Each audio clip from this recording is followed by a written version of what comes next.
hallara düştüm, ne hallardan. Yorulmuşam axı olanlardan, öpüm nefesinden uzaklardan. Yayılıb aləmə fəryadım harayım, bir ümidim olsun her zaman arayım.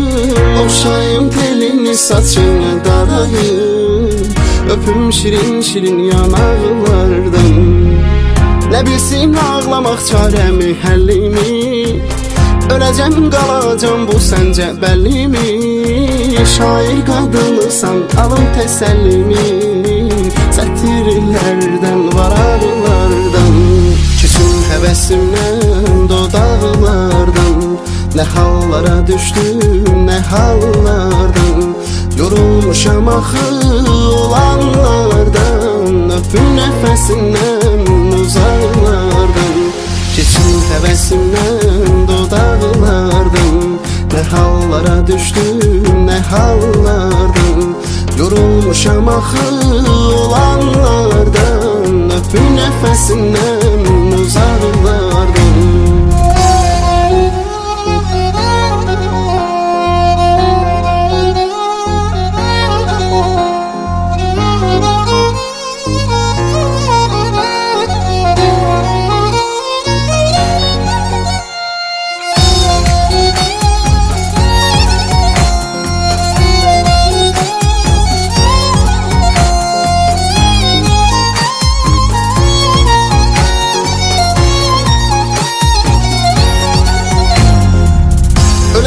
Yolunda qırmaram xətrini, adınla bəzədim şeirimin sətrini.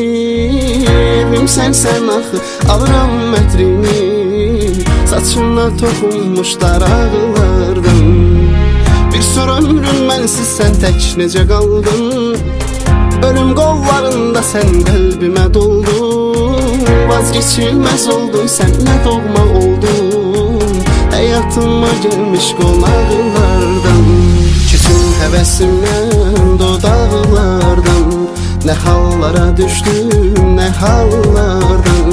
Yorulmuşam axı olanlardan, öpüm nefesindən uzaklardan. Küsüm həvəsimdən dodaqlardan, ne hallara düştüm, ne hallardan. Yorulmuşam axı olanlardan, öpüm nefesindən uzaklardan. Küsüm həvəsimdən dodaqlardan, ne hallara düştüm, ne hallardan. Yorulmuşam axı olanlardan, öpüm nefesindən uzaklardan.